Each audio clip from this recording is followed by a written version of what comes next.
Welcome to Keep the Hotel Empty. Today we've kept the hotel empty to welcome back dear friend of the show, Anthony from Asylum. Today we're going to do a deep dive on his new album, Dark Side. Anthony, welcome.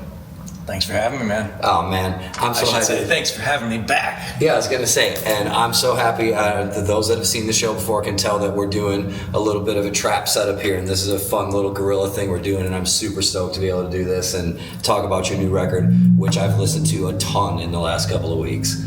Awesome. So, thank you, man. So I want you to kind of tell me a little bit about where you see this record and the writing of these songs sitting in like the Lord of the Rings timeline of Asylum. Like where does it sit in the lore before we get into the chapters, so to speak? Wow. Okay. Where does it fit into the lore? So I would say the first record was really me throwing shit against the wall.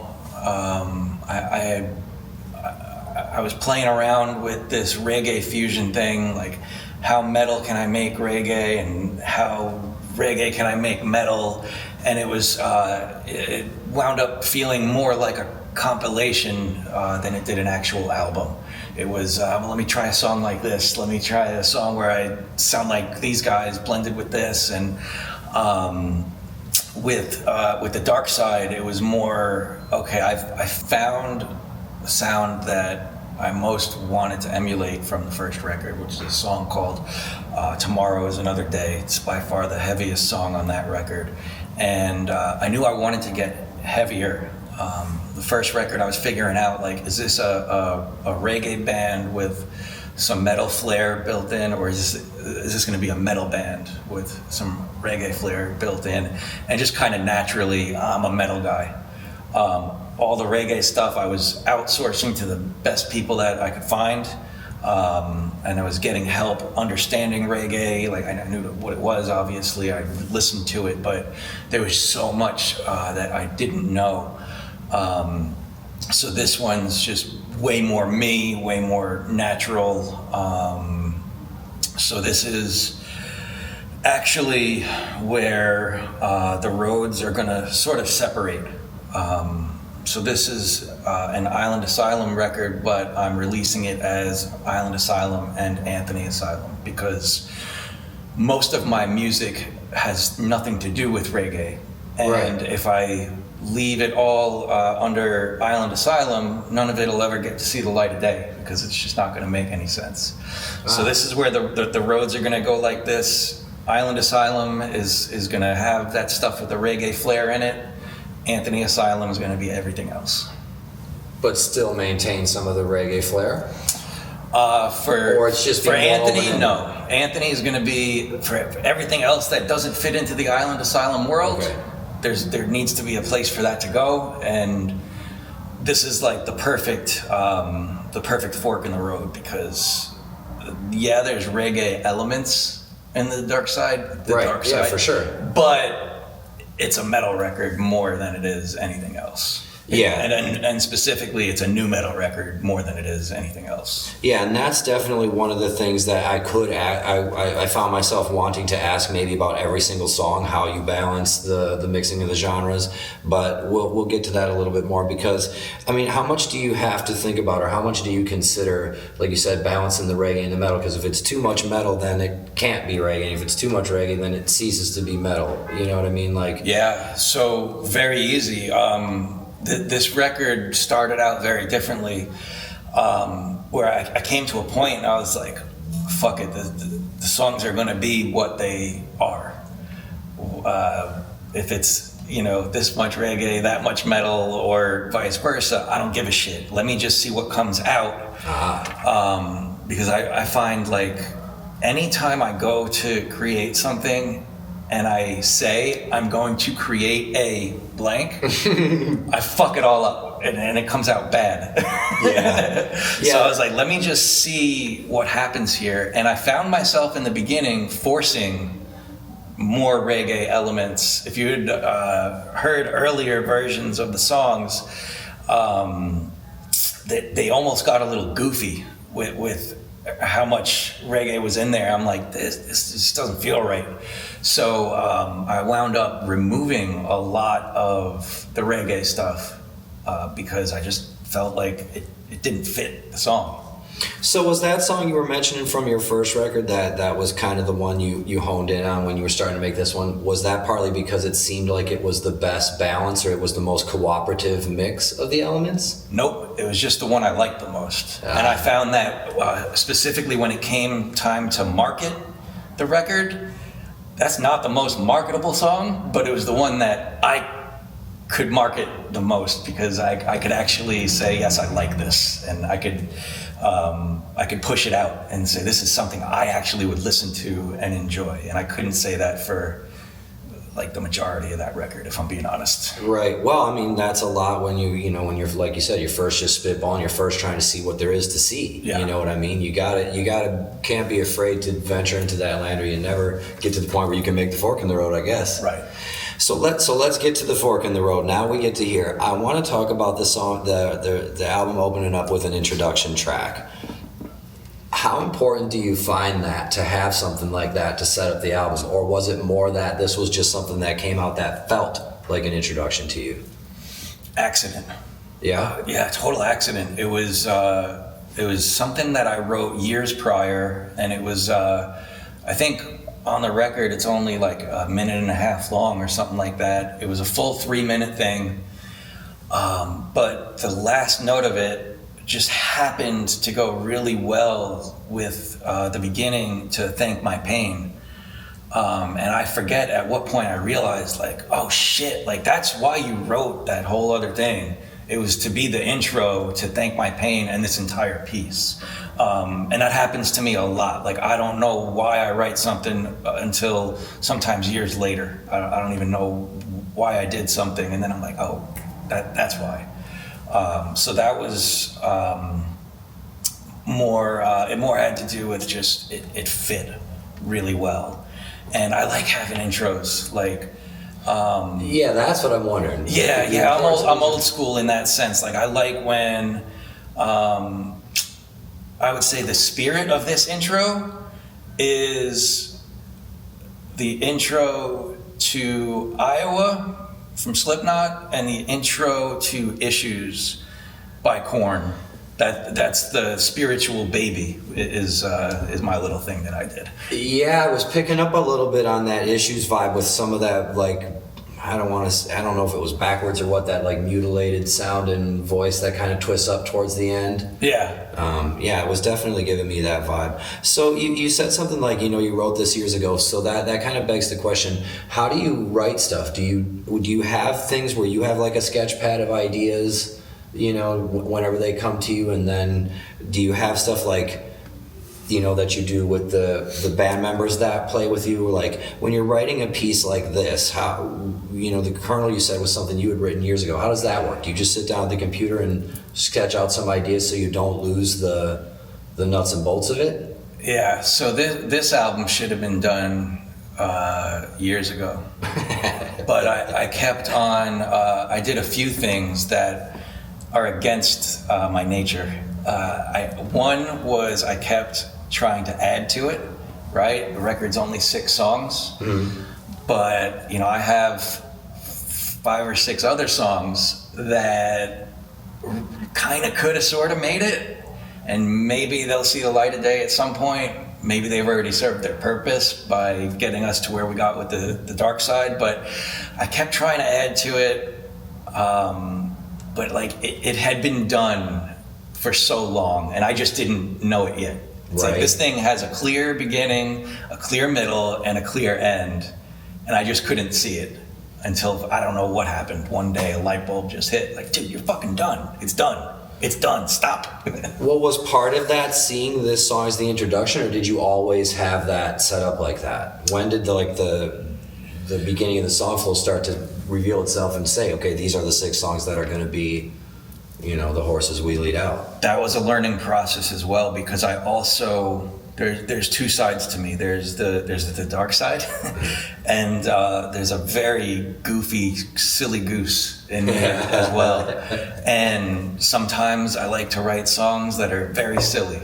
and I get to use that side and use that energy. And then sometimes it's just, you know, the soul crushing shit that you go through, you know, that has to get out some way. So it was, I was writing both, and I'm like, well, this doesn't fit with that, this doesn't fit with that. Well, these kind of fit together, and it's like, oh shit, I got that one song that would be a perfect intro. I just happened to be listening to it, and I'm like, wait, Thank My Pain comes right after this.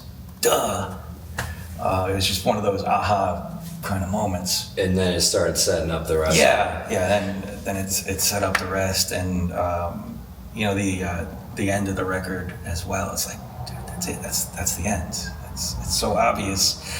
It just, I'm slow. I'm slow in everything that I do, and I don't realize what I'm doing until after I've done it. Well, do you think that's more of a methodical thing than it is being slow? I'd love to tell you that. I'd love to. It could be, and I just don't know it. I just know that the quickest way for me to get somewhere is to go slow. Yeah. Yeah. Well, that's an important thing to recognize, because a lot and of I stole that. That's a quote from some cooler person than me, by the way. If you want to go somewhere, the fastest way to get somewhere is slowly. And I wish I could remember who said it, but yeah. Well, I mean, that's like that can be an uncomfortable realization to come to for people that get anxious in the process, especially the creative process, where it's like, and especially when you got a lot of material. Oh man, we got 11 songs. We got to get an album out. They have to be forced out. You know what I mean? So that's cool to show that to the patients. Well, the last thing I wanted to ask you about the introduction track was, I thought it was interesting, especially the way it starts, that you came in with some lyrics. Did that always have lyrics? Because the intro track is one of those things where you can be kind of moody. So what was the decision to have lyrics and some even vocal content there that isn't necessarily even discernible lyrics, but it's clearly setting a mood? What was the decision process of that? Remember, it started out as a full song. Oh, okay. So it always had lyrics, and so you're talking full song. It was song. It was 3 minutes and whatever, and but it sucked. So it wasn't until I chopped it down that I'm like, oh, this is cool as an intro. It's a terrible song, but it was really cool as an intro. So the lyrics were always there. What changed quite a bit was when I had Kevin work on the drums for it. He gave me a few different takes. One where the drums kind of come in right away. One where they came in super duper late. And then the version that I chose, which was... it's just vocals and guitar for a while, and then everything kind of punches in. So the way it started, it had drums throughout, and that's why I like working with other people, because they make things better. Yeah. So. For sure. Yeah, and that was kind of the thing that hit me, because I was kind of lulled into it for a minute, where it was like, okay, this is going to be just like this for a minute, and then it completely, shifted gears and kicked in. So that kind of brings us to Thank My Pain, because that last little piano bit in the intro one does set up nice for that piano to come in there, so I can see how that was like these puzzles fit, or these pieces fit, rather, I should say. But when I heard Thank My Pain, one of the things that struck me, or that I was really curious about at first, was that a song that was like conceptual first? Because when you say something like Thank My Pain, that's an immediate response. That's like the elbow on your knee, regardless of how you feel about it. You can't say that and get nothing out of the deal. So was that something where it was like, Thank My Pain, I want to capture that and build on that? No. Or did it come after the fact? After the fact. What you are describing happened with Good Man, so we can circle back to that. Remember that if you can when we get to Good Man. Yeah. No, Thank My Pain, it was just that piano piece that I wrote. And I thought I added drums to that. I thought that was going to be the song. I thought that was going to be like the verse. And then I'm like, at some point, I'm like, no, that's just a cool little intro. Wound up bringing it back for the bridge, which that's just like a cheat code, everybody knows. Yeah. But I'm like, no, this isn't a whole song. This is just a cool little intro. And then heavy guitars right after that. This one, I can honestly say, I didn't write any lyrics at all until the music was finished, which is the way I used to work years ago. That's what I was wondering. I used to work that way years ago, where I'm like, I'm not touching vocals until I get the music where I want it to be. Somewhere along the line, I changed that, and I would like write a section of music and then the vocals to that section. But for this one, I went back old school. I'm like, no, I'm not touching lyrics or anything until the whole piece is done. So the concept hit you from the music? Yeah, concept hit me from the music. So how do you approach the mixing of the genres then, and the composition of the stuff? Are you sketching all that stuff out, or is that, like you said, you're bouncing it off of Kevin playing drums, or? So I come up, I write everything, and then depending on what I've written, I'll, for example, on this song in particular, I had, Kevin did the drums. This was a kind of a cool one where the drums that I programmed in, he basically, I give everybody free reign, right? Yeah. I remember you saying that when we first talked. Because like you'll come up with something completely that I'm not even, it's not even in the realm of possibility for me to come up with. So I like to have Anthony's version. So I'll have like an Anthony take where they're kind of doing what I do, and then like do what you hear. So on the drums on this one, it was cool because I got this ridiculous, stupid, talented drummer, and he just kept it the way I had it. So it was kind of like, all right, go. Nice. And then the guitars. See, I thought there was too many earworms in this song. So I kept the guitars very simple at first. It was just the chords, just a dun, dun, dun, dun, dun. When I handed it off to Blaine, I at first was like, dude, too much. Like, I think you might have overcomplicated this one at first. Then the more and more I heard it, I'm like, okay, there's the earworm of the marimba. Right. There's a marimba part that I think is very earwormy. There's the la la la la la la, like that's very earwormy. And then there's something else going on that's very earwormy too. So I'm like, man, the guitars are just almost too much. And Blaine played bass on that one as well. And to me, at first, he committed like a cardinal sin. We got the 7-string going. But the bass actually isn't on the low A. So I'm like, why is the guitar in the low A, but the bass is not? But it's like this really cool slap part. So basically, he took my simple ideas and made them complicated. And at first, I was like, it's too much. It's too much. I'm gonna lose the other earworms because this stuff's too complicated.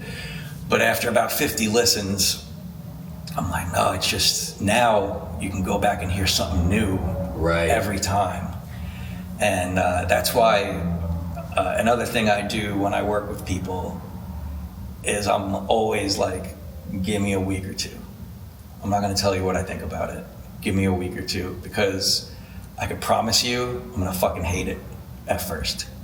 Yeah. That's just the way it goes. I hear it, it's not the way that I thought it was going to be, and I'm like, fuck this. But I'm smart enough at least to not react to it. I'm smart enough to, okay, keep it going.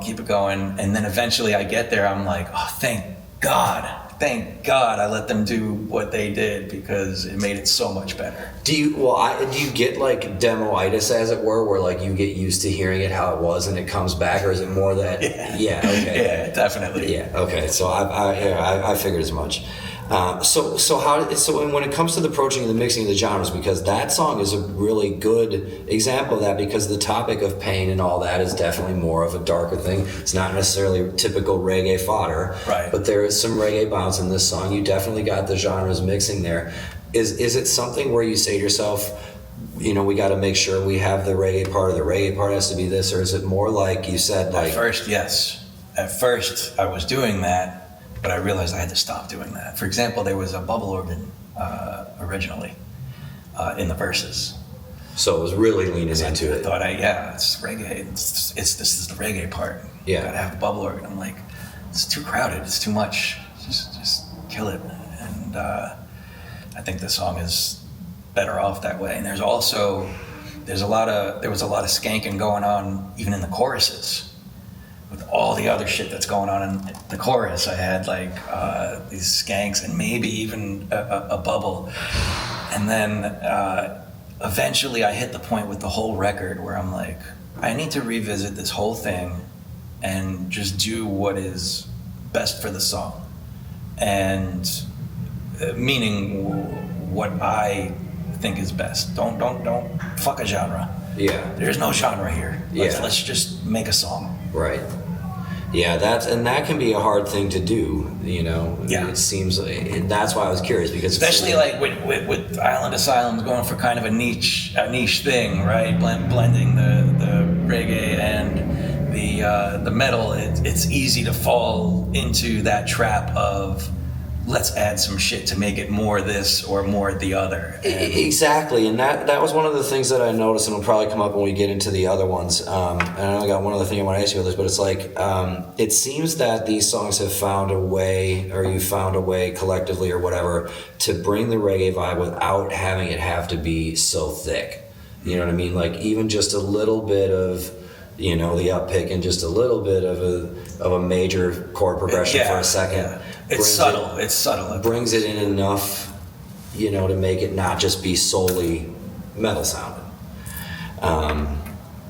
So I guess that answers a little bit of my question of the inspiration for the arrangement. But that bridge where that buildup is, what's the inspiration for switching gears into sounds like that? Oh, that was Blaine. Yeah. Because I had it very close to what it was in the intro. And I knew I wanted the bass to kick in when the bass kicked in. But when he started adding those other sounds, like I knew what I wanted it to do, but I couldn't get there on my own.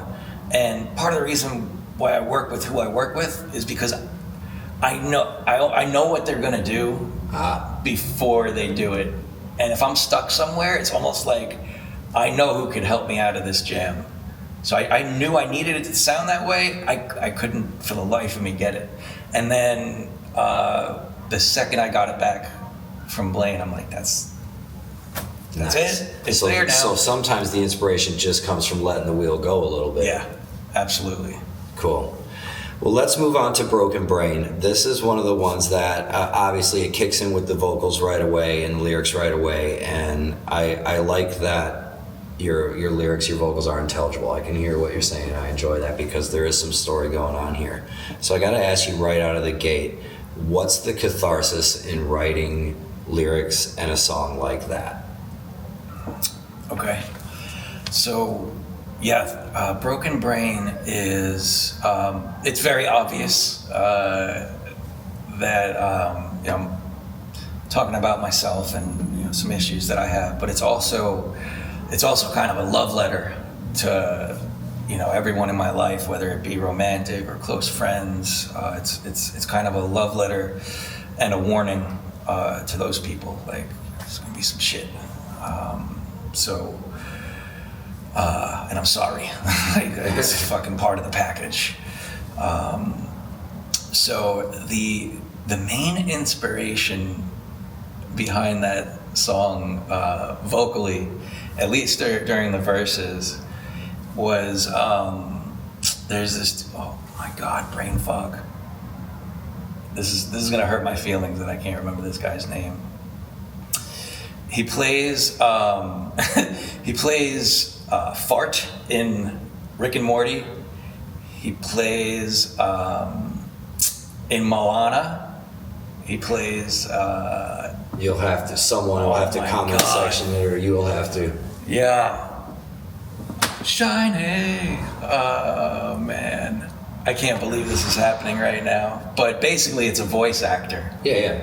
was the main inspiration. That's why like the verse is kind of spoken word. Yeah, kind of more narrative. The voice is a bit silly, and it's just me just talking about my brain. And I tried to get a little creative with it, or a little intelligent with it. I'm talking about, you know, the different parts of the brain. Yeah. To the, you know, to the left, the Kirsten started, to the right, irrational, front part of the brain, back part of the brain. I tried to include like what happens in those parts of the brain, along with what happens in my life when things seem to go off the rails. So. Yeah, it seemed like a fun way to exhaust the angst of the mental chaos we all have. Yeah, it's like half goofy, half heartbreaking. Yeah.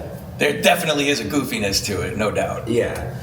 So I felt like the catharsis in that one. So that made me wonder right away in a song like that, and you kind of mentioned this before, that you wouldn't write lyrics or do anything until the music was done. This was one of those songs that really struck me right away. It was like, okay, was this a music or lyrics thing first? Because it seems like the way the verses are narrative like that it could have been like a poetry or like a stream of conscious thing you just ripped out and it was like, okay, this is actually really good, we got to make music to this. So this happened all at once. I wanted to. It's a drop C chord. That the entire song is built off of just a drop C chord. It's a 1-chord verse that's in drop C, and I immediately wrote the lyrics right after that. I threw in some bullshit drum beat just on a loop.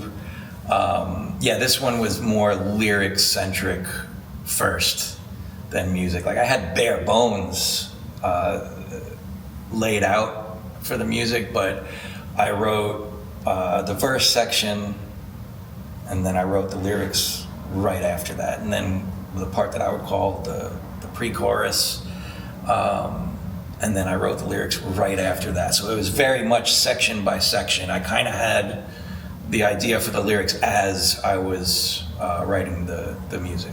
Nice. Well, that I had one specific lyric line I wanted to ask you about, where it says the part where you're saying, "Get off this ride while there's still time." Yeah. And I got what that means in the context of communicating to those around you and all that. You should probably get up out of here. But the word that really struck me was ride. Do you see all these things? And you mentioned going off when it goes off the rails. Do you see this as all like the ride, and this is kind of the narrative to the ride? Yeah, dude. So this song, it's been done a few different times in different forms of media, but there's a Rick and Morty episode, Anatomy Park. You've seen it? No, I just like the name of it. So basically, they go like Magic School Bus style. They shrink themselves down, and they go into this bum. Who's like this dirty old bum. And Rick's built all these different attractions based on the anatomy. So I pictured like, okay, we get to the brain. What's that look like? Can I make a sound out of that? So that's the whole theme is like, think of the Magic School Bus. You go inside a body, you get to the brain of someone like me, and something ain't right here. It's creepy, and how can I make sounds out of that experience? Nice. That's a cool way to abstract an idea and then reinterpret it. Yeah. It's like remixing a remix. Yeah. And it's somehow not back to normal. Kind of. So let's go on to Good Man. Tell me what you wanted to say about that one right away with the way that came to you. Yeah, this is the first and only song where I just had a lyric and I built everything around the lyric. I am a good man, I just fuck up. And that's all I could hear was, I am a good man, I just fuck up. And so I followed it on guitar. And then it took me forever to build the rest of the song because I don't work that way. Where I start with a lyric, so the song goes against everything I am musically. It was very difficult for me to work that way. But I'm like, I got this thing inside of me. It's got to come out. I got to finish it. And, but yeah, everything was built around that one line in the chorus. And believe it or not, I almost screwed up big time. I got stuck lyrically. Mm-hmm. So I had gotten to a point where I finished the music and I finished almost all of the lyrics and melodies. All the vocals were almost done except for the second verse. And I almost sent it out for a feature. And the best thing that ever could have happened to me was the person I reached out to. I did send it out for a feature, and the person didn't get back to me. And what a terrible song to have a feature on. What a stupid song. That's not a song that should have a feature on it. Right. But I was stuck, so I was like, fuck it. Let me see if someone else can bail me out. And we're in a very feature-heavy world now, which I don't necessarily like. In fact, I dislike it very much. I can go on the record saying there's too many goddamn features that feel like there's just features for the sake of being features. Yeah. It's gotta be that's more collaborative. That's what this would have been. Yeah. And I would have hated it. Yeah. But then lightning struck at the right time, finished it off, and yeah. Well, you mentioned the line that brought it into fruition for you, and of course that's the thing that sticks out the most. You can't not hear it. I'm wondering, when you're writing that or it's first coming to you, are you having this as like a reminder to yourself so you can say, hey, it's okay, this is just a reminder to yourself? Or was it more like a declaration, like almost like that Radiohead song, I'm a good man, get off my case? No, it's the former. It's a reminder, like, you fucked up, but you're not a fuck up. You just fucked up. Move on. Yeah, that's a hard one for people to. Yeah. In the creative process and life in itself. This song's actually about eating too many cookies. Yeah. Yeah. I got a real problem with that. Too many cookies. I got a sweet tooth. It's not really, but. Well, one of the things, and there was another line I wanted to ask you about, but it coincides with the part in itself, the bridge part where you're repeating the I'm a coward, don't count on me part, or I don't know that's exactly what it was, but close enough. Yeah, but you're bringing in like that funk and that clav there, and then there's that synth part there, like that. The song takes a real interesting turn there, especially with the very defined setup before it. What was that like? What was the inspiration for that, especially with like the clav, and it's almost like funky in a way? I don't know any other way to put it. Yeah, it was like, why are we dancing all of a sudden? Yeah. Dancing? What the fuck? Like, this was really dark. Now we're dancing, but what he's saying is dark. Right. Him being me, well, I don't know, why am I speaking that way? But yeah, it's not only the bridge to the song, it's the bridge to the album. That bridge is the bridge to the whole piece, I think. So it was a place that I guess that kind of comes back to when you start seeing the 11 songs that you had as the 6 songs that become out as this is absolutely. This starts to be the part where you can make the turn. So what do you mean? How do you see it as it's setting up the rest of it? One, it doesn't really make sense, yet it fits. It is a curveball. I'm a sucker for that. Like, it doesn't make sense, but it works really, really well, I think. And I don't know. I'm a sucker for that. I'm a sucker for doing shit that doesn't really make sense, but it sounds cool anyway. Yeah. Well, and when, I guess when that's one of the benefits of genre blending, you can color outside and redefine the lines a little bit at the same time. This one particularly, it's tough for me to remember. Like, I remember obviously the chorus being the catalyst and the starting point for the whole song, but that chorus I wrote 5 years ago. This song took a back shelf so many times because I couldn't figure out how to finish it,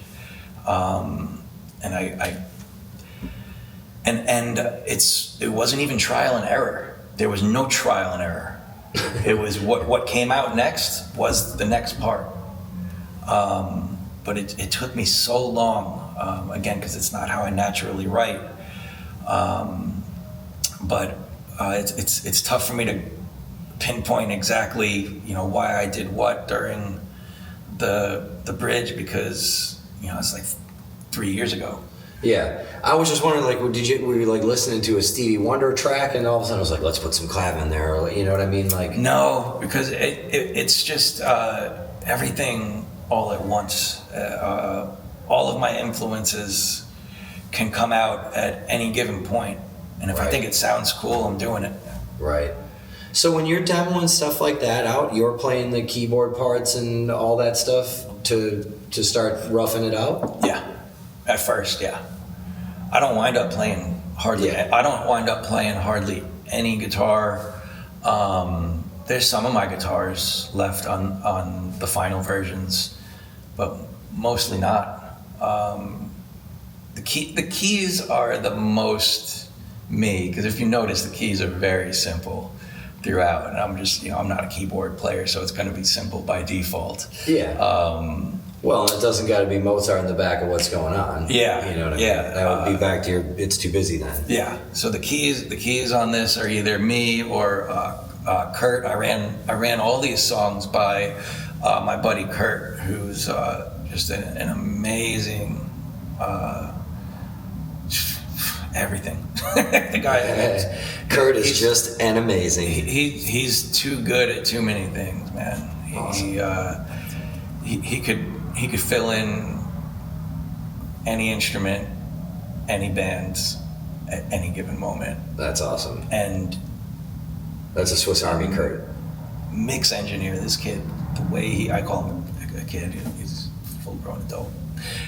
But I think that's probably his biggest superpower, is the way he mixes. Very cool. But he didn't mix this record. That's a different story for another time. Yeah. Part 2. Yeah, but anyway, the piano is either me or Kurt, depending on the track and depending on Very cool. whatever.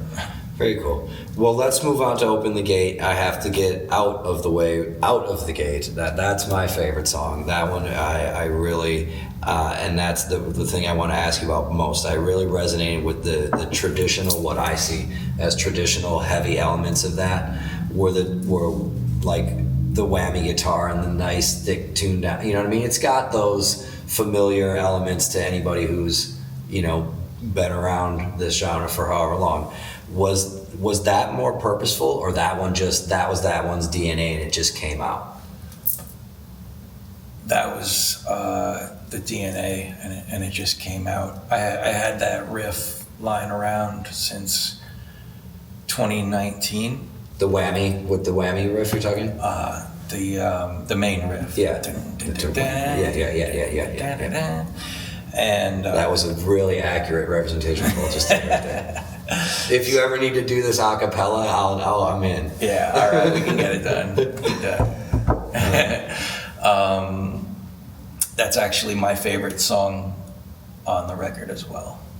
And from a lyrical standpoint, I can tell you what it's about to me. Yeah, I got a couple of those, so definitely.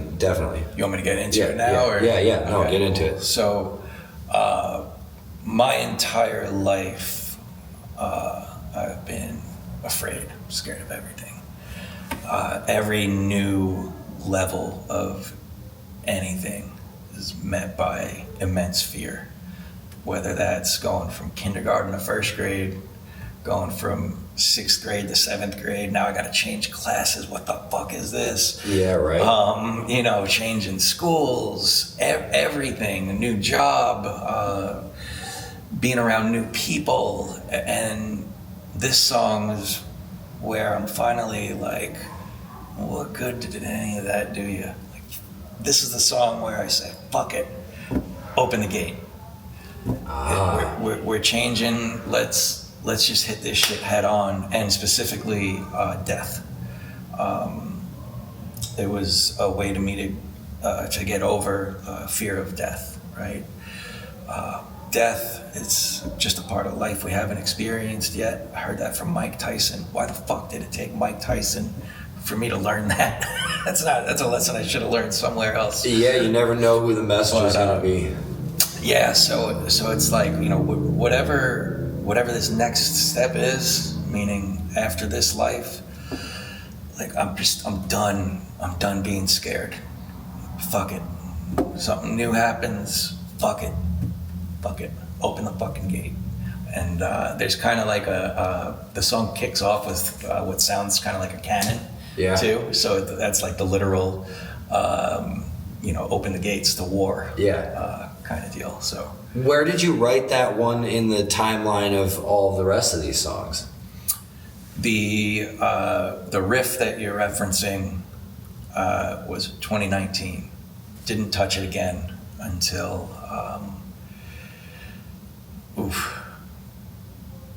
I think I wrote this at the same time as I can't remember, dude. I can't remember. I know technically it's the first song I wrote on the album because that riff is the oldest out of all of them. Right. But it became a song, I want to say 2022. I could have been done with the song probably in 2022, let's put it that way. But then I got into demo hell, and then I got into change this, change that, and then I went full circle back to, no, you had it right the first time, dummy. So it was one of those for sure. Well, then that actually kind of takes me to the lyric I wanted to ask you about, the part where you say it's time to break the pine cone open to the way things were. Mm-hmm. Obviously, every listener is going to have their own interpretation of what that was. Yeah. But I was very curious because do you feel like, in some of this you touched on already, but do you feel like the way things were, do you mean like gated from like old knowledge we don't use anymore, or in light of what you have said already, you mean gated from when fear used to be more enthusiasm than fear?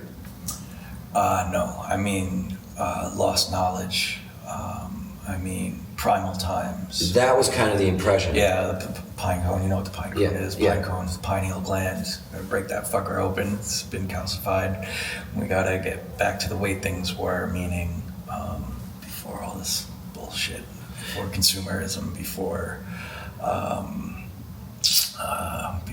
politics as we know it, before Yeah. So, do you think that the quote unquote the not so succinctly bookended bullshit that it is? Do you think that that's the source of the fear? That if we were to back to the way things were, so to speak, that we'd all be inherently more comfortable, and you can open the gate to that kind of comfortability? Is more what you're saying? Yes and no. Yes, to a degree. However, there would also be more fear, right? If I'm worried about, I gotta go hunt or forage, right? And I'm walking 15 fucking miles a day. I don't think people had trouble sleeping back then. No. No. I can't sleep now, but but they had, there's different fear there. The anxiety is inherent because something might eat you. Right. Yeah. We've kind of replaced practical fear with man-made fear. Yeah. I guess that's the consumerism thing, as it were. You get locked in a cycle that supplanted the walking 15 miles and the hunting and things we used to do so we could sleep.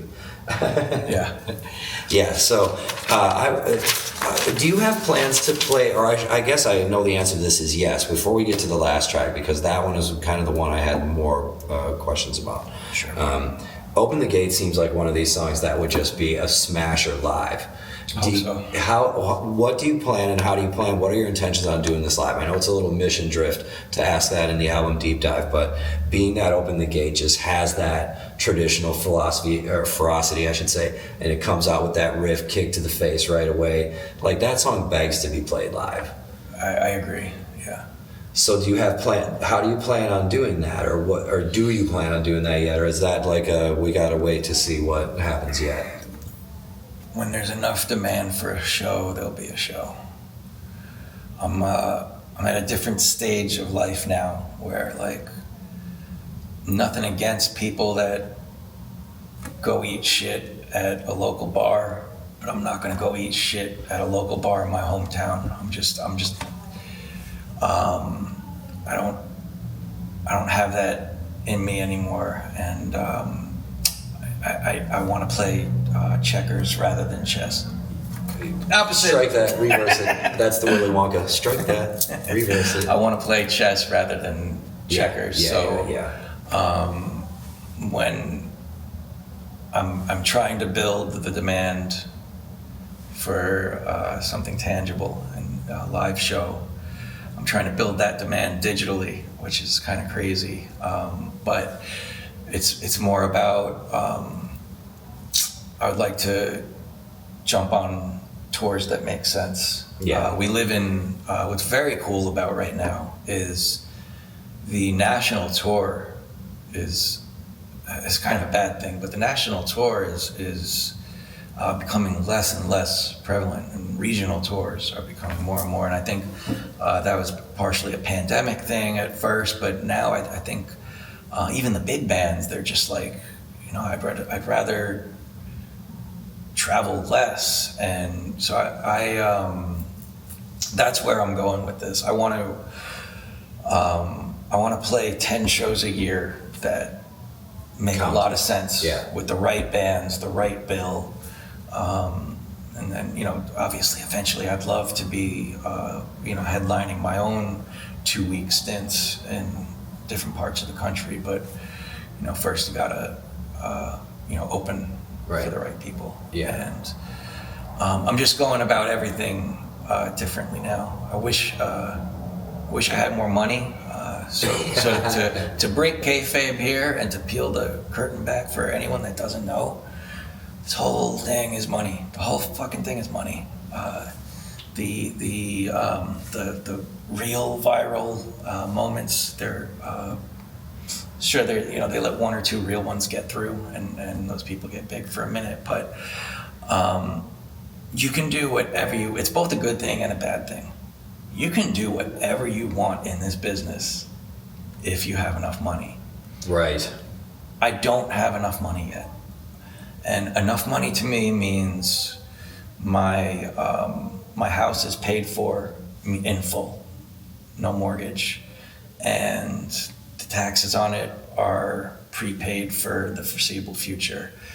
And then I can throw as much money at this thing as I want. Right. And I can make it as big as I want. And I know that doesn't sound very sexy, that doesn't sound very cool, but that's what the fuck it is. Like, and sorry. And that really is kind of, I think, somewhat the changing face of what DIY is. You have to, really what DIY amounts to at some point now is, how are you going to fund yourself?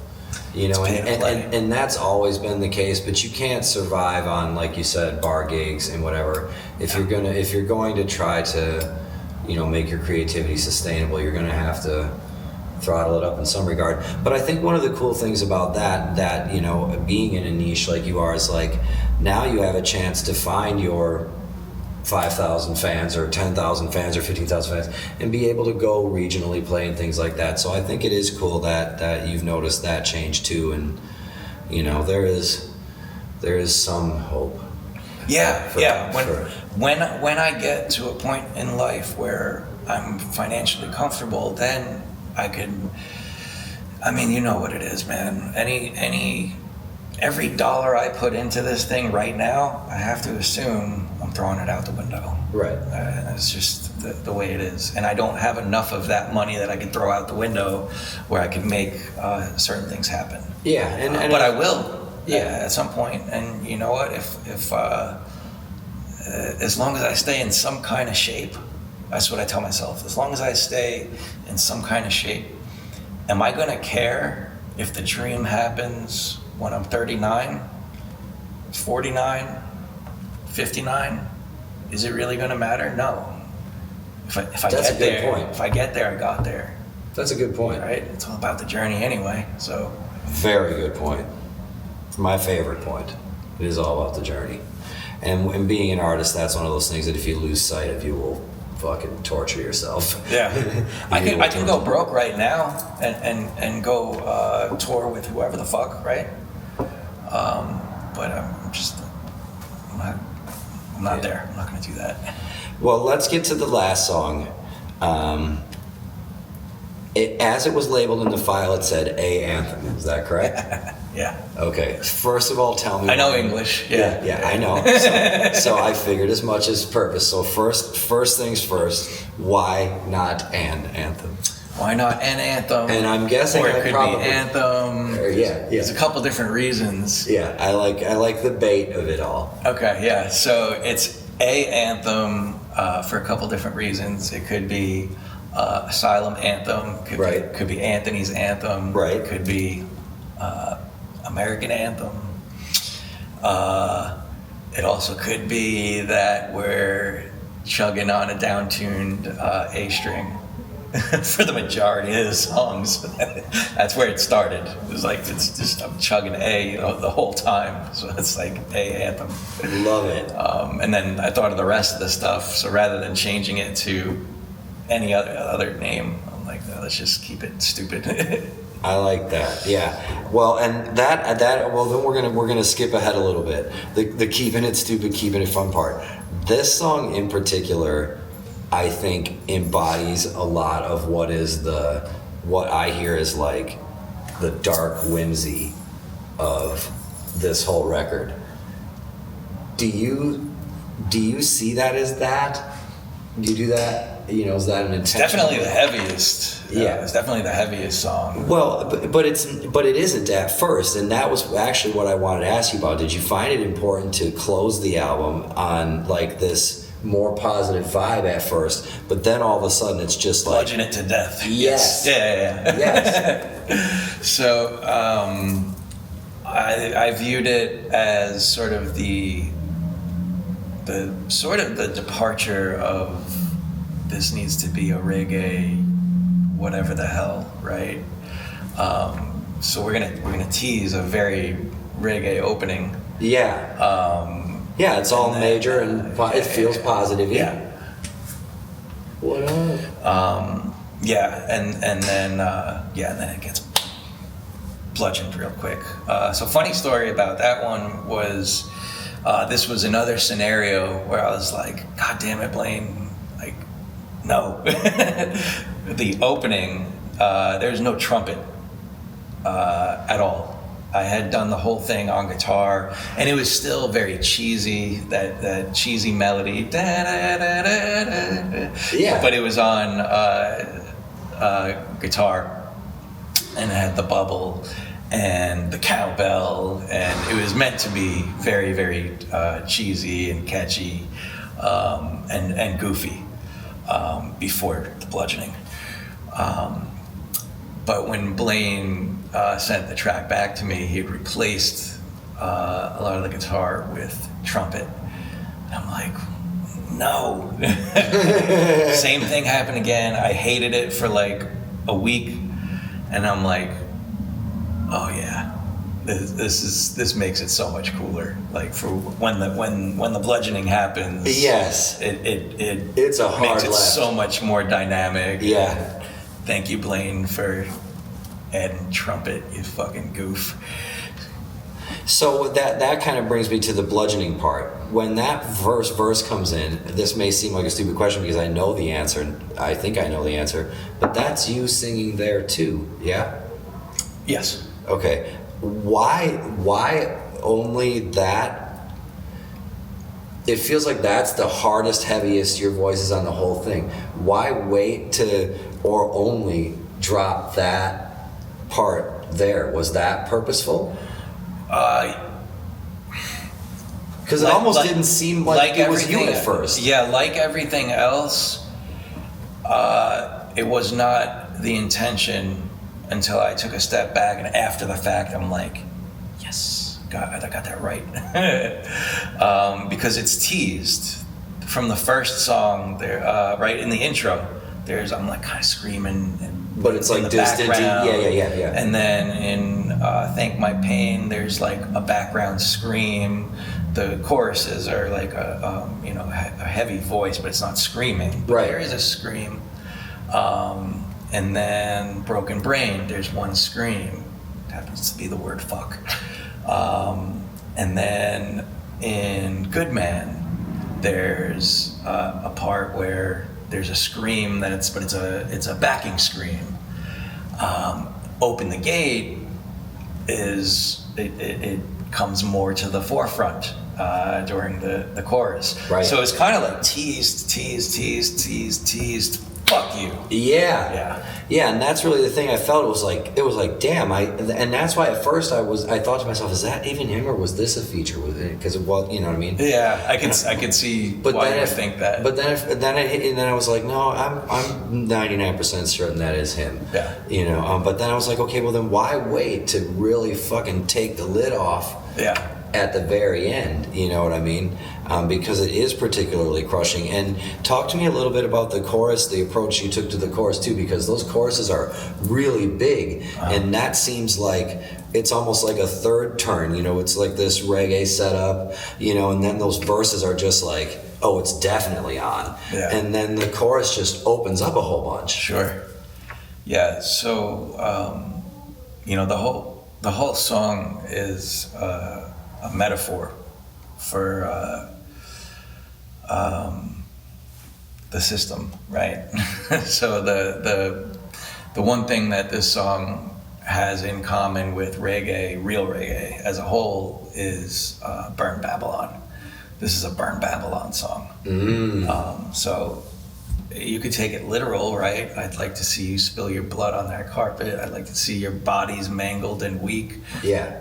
Bodies of government, right? Yeah. The executive, judicial, legislative. I'd like to see your body mangled and weak. So it's basically the whole song is a metaphor for let's burn this motherfucker to the ground, start something else. Love that. Well, talk to me then. We're getting to the point where we get to this bridge, and that's another time where it seems like a different vocal style or a different persona almost again. And you're getting towards the end here. And I don't mean this in any kind of comparative way, but I find that people, when they hear something they like or whatever, they always compare it to something they know, even if it doesn't sound like that. You know what I mean? But I was getting like a strong, like Mudvayne-y almost kind of thing from where like it's almost like a more, not even rappy, but like that more punchy vocal. And I was saying, like, where was the Are you talking about the end of the song? Yeah. When it repeats itself and then eventually fades out? No, the bridge. What I saw is the bridge, where it was like more staccato vocals, and it seemed like a different persona and a whole different vocal style. It is very Mudvayne now that I think about it. I didn't. A lot of times when you're using your influences, it's very intentional. I wouldn't consider Mudvayne an influence on me. However, no, that's what I'm saying. Like, it's probably just what I hear. Yeah, no. It's very cool that you're saying that, because that's the first time I'm thinking of it that way, is right now in this conversation, and it's like, how did I miss that? Yeah, it is very. There's Chad in there. Yeah, that's funny. It seemed like a different persona. So like when you're writing these songs, and even like Broken Brain too. Part of being fucking crazy is that there's a lot of different Anthonys in there. See, and that's kind of why I'm asking. Do you find it? I don't want to say important, because obviously it's important, but what is it like for you in your writing process when you're letting these stories come out, knowing that you've got a different persona or a different narrator you can switch to? Is it a freedom thing? Is it a chaos thing? Yes. It's, this is the only thing I can do where it's like, I can do whatever I want. Yeah, it's very, very liberating. It's very, very freeing in that sense. You've got the rest of the world, and you have to act a certain way and be a certain way. But when it's music, like, I could be as crazy as I want to be. So do you think that, and I don't mean to cut you off, but do you think that that's the reason why you can gravitate towards your creative process so much is because that's a place where you don't have to be fearless because you can do whatever the fuck you want? Yeah, absolutely. Yeah, it's there's no rules. And like I said earlier, when I start to make rules, like, it's got to be, 10 songs, or it's got to have a certain amount of reggae or a certain amount of heaviness to it, that's where I almost every single time it comes out worse and wind up shelving it. Music's a place where I could lean into the crazy, and it's fun. Yeah, and I can, as a listener, I felt like I could feel that in that part. It was like, okay, this is a part where you just let some persona off the leash and just attacked this part. I felt that. I thought that was cool. So the dark whimsy part we touched on, and I think that really kind of, if you're listening, like you said, is woven through in little tidbits throughout the whole record. But I think this song particularly embodies that, especially because of the way it starts off, and that was really cool. So that brings me to my question about the end, which you had said, where you have the line repeating and it fades out. Mm-hmm. Fade outs can either be because we don't know how we wanted to end this song, or it was a good way for us to kind of seal this deal and leave it so there's something more out here, we just haven't gotten there yet. What were you thinking when you decided to tie this all together with a fade out? I didn't think much about it at all. Really? Other than it sounded cool. I knew I wanted to repeat those lines over and over again. Right. Just to drive the point home. But really no other reason than I felt it fit. It was a good way to end things. I was going to say, did it seem to you like at that point that was the end? It felt like it. That's funny you say that, because a lot of people don't want to admit that, and I've done that quite a bit, where I don't know how to end a song. It's like, fade it. You could end any song with a fade out, and it's going to work. But no, this was very intentional, because I could have. There's versions where I ended it differently. Actually, and that was the thing. And that was the thing. It seemed like, okay, if you wanted to button this up with some kind of tight, concise end, you could have. But repeating these lines and this fade out really seemed to be a decision. Yeah, it was very intentional. Yeah, I just always wonder if it's one of those things like this is our convenient escape route, or this did. A lot of times, but not this one. This one I actually did it on purpose. That's what it felt like. And I don't mean to put you on the spot like that, cool, but it's like, that's one of those things. Like anybody who's written songs, there's a song called "Keep It in the Sun" where I sort of reimagined two different songs. This is off the first record, "Keep It in the Sun." It's a reimagining of there's a Tears for Fears song, and then there's a Stick Figure song where he used that chord progression, and I wound up ripping off both songs without realizing it until I was like, I don't know, halfway through writing the thing. I'm like, holy shit, I ripped this whole thing off. And at that point, you make a decision, right? Do I shelve it? Or it's like, no, I'm gonna do it. I'm gonna make it my own thing. Yeah. And I shout both songs out at the end. I say a lyric from It's So Good by Stick Figure, and then I say a lyric from the Tears for Fears track. Long way of saying that was a song where I had no idea how to end it, so I just faded it out. It happens. You know what I mean? There's nothing wrong with it. Everyone has pulled that escape hatch. So here's the question that I always like to ask everyone at the end of an album deep dive, and then we can get you out of here. Ideally, presuming ideally someone you would have the listener listen to this beginning to end. All 6 songs, press play, listen to them, listen to all 6. For sure. Yeah, okay, so that part being said, what do you hope, or I shouldn't say hope, in an ideal world, what does a listener take away from these 6 songs in your perfect world? It's okay to feel bad feelings. It's okay to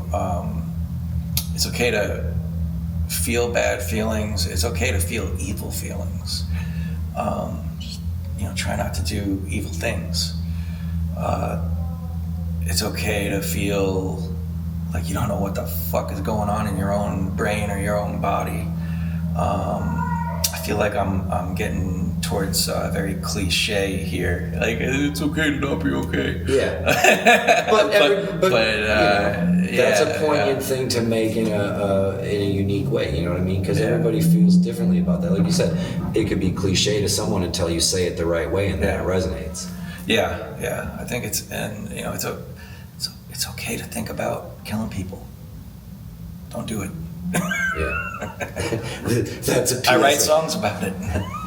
Yeah, and well, and people used to make paintings and poems and movies and all that stuff. Yeah, that's the catharsis of art, and I think it's really important that you say that. I'm thankful that you said that, because I think sometimes this is my own aside, I think sometimes in an age where we do things for attention, we forget that you can do things to feel okay. Yeah. You can do it for a cathartic reason. It's okay. You can actually do whatever the fuck you want. Yeah. Yeah. And you can feel all right afterwards. Yeah. Well, Anthony, I can't thank you enough for coming down and doing the freaking gorilla setup with me. This was awesome. Yeah, this is better. Yeah. I prefer this. Yeah. And for Pilot, keep the hotel empty, and Hiatus, being Mole coming out of the hole for a second. We're back, baby. Yeah, this was super duper cool. So thank you, brother. I appreciate it very much. Thank you. All right.